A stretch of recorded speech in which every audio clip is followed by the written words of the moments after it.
皆さんこんにちは。今回の動画は前回ののみの市散歩で購入したものを紹介します。まだ前回ののみの市散歩の動画をご覧いただいていない方は、こちらの動画の概要欄にリンクを添付していますので、よろしければぜひ合わせてご覧ください。では、購入したものをご紹介します。まずこちら一番初めに購入した、お皿です。見たところ全くこの表面に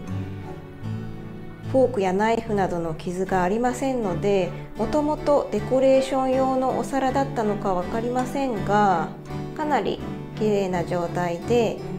縁のカットも可愛くて気に入っています。次に最後に購入したこちらのポットですね。こちらは5ユーロでした。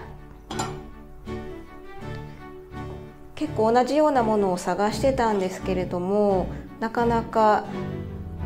見つからなくって、あったとしても結構値段が高いなって思っていたので、5ユーロはかなりお買い得だと思いました。このホーローの分は、実際に使うというよりかは、もうデコレーションとして楽しむものかなと思っています。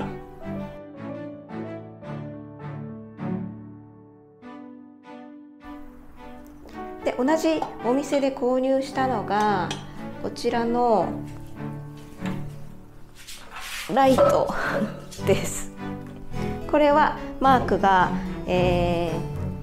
使うようにずっと探していたライトで、家にあるものとすごく似ていたのでこちらにしました。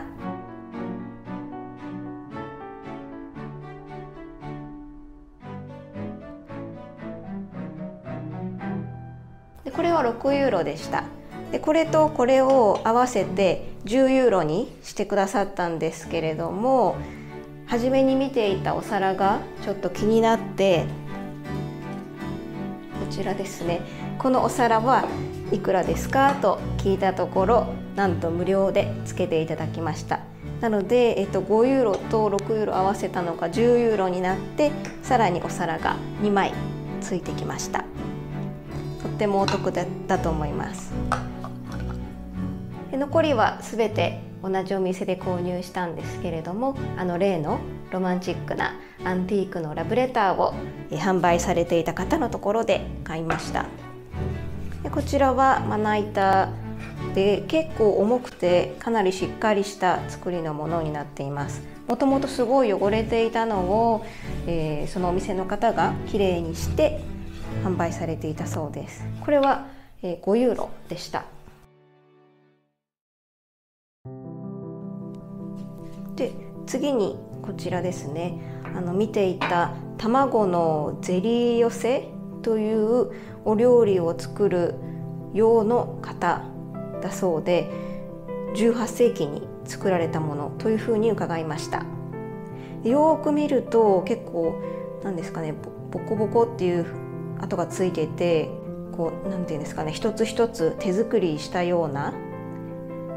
痕跡が見られます。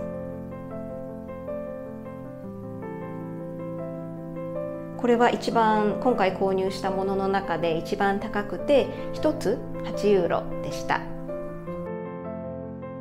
せっかくですので、卵のゼリー寄せというお料理にチャレンジしてみました。型は銅でできているとは思いますが、直接食べ物を入れる衛生面での安全性が分かりませんでしたので、ラップを敷きました。コンソメをお湯で溶いたものにゼラチンを入れ、ポーチドエッグとお好きなハーブなどを入れて冷やし固めるだけというシンプルに聞こえて美しく作るにはとっても難しいお料理でした。作る前に気づいたのですが、型が結構小さいんです。殻付きで 57g の小さい卵も入りそうにありませんでした。200年前の卵は今よりと随分小さかったんだなぁと思ったりしながら作っていました。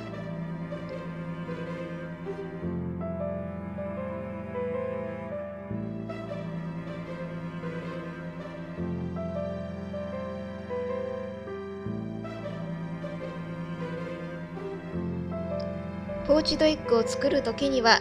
ほぼ黄身だけになるようにまとめましたが、それでもかなりはみ出てしまいました。とても成功とは言えない見た目ですが、味は悪くなかったです。今後この型は飾りとして使おうと思います。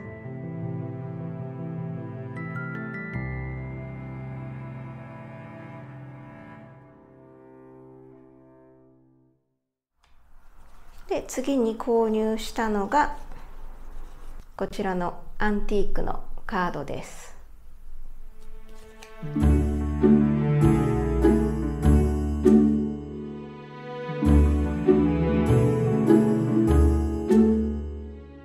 こちらは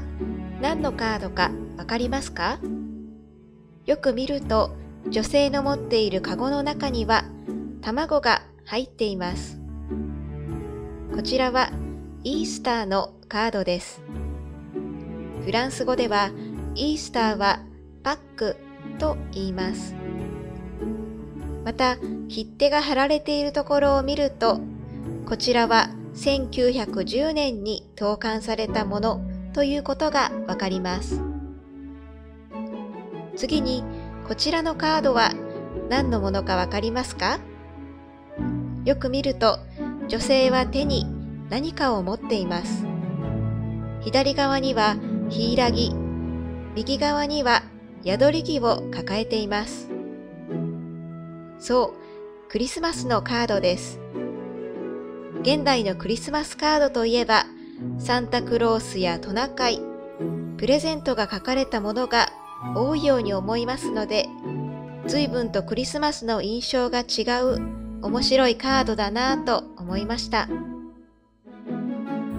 では、こちらの賑やかなカードはどうでしょうか。馬車の運転手がいて、女性3人の手にはそれぞれシャンパンのような飲み物に小豚、グラスを持ち、みんなで楽しそうにどこかへ向かう様子です。下のフランス語は幸せな新年へ向かってというようなことが書かれています。次のカードは何のカードか皆さんもうお分かりでしょうか。真ん中にある丸いものは卵です。そう、はじめに紹介したものと同じイースターのカードです。最後のカードは、実は私たちは何のカードか全くわかりませんでした。かわいい赤ちゃんが釣りをしていて、それぞれ面白いものが釣れて笑顔になっている様子です。どんな意味を持つカードなのかわかる方がいらっしゃれば、ぜひコメントで教えてください。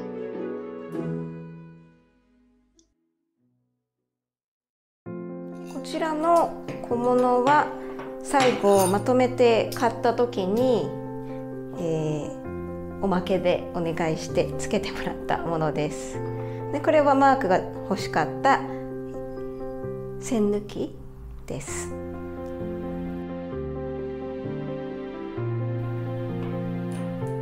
で、こちらは古いボタン。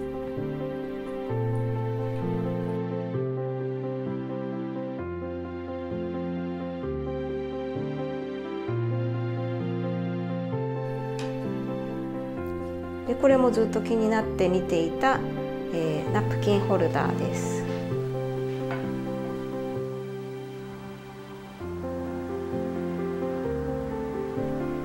で、こちらは陶器の、取っ手です。どれぐらい古いものかちょっとわからないですけれども、すごく可愛くてこういうものをずっと探していたので、こちらもおまけでつけてもらえてよかったです。最後はこちらの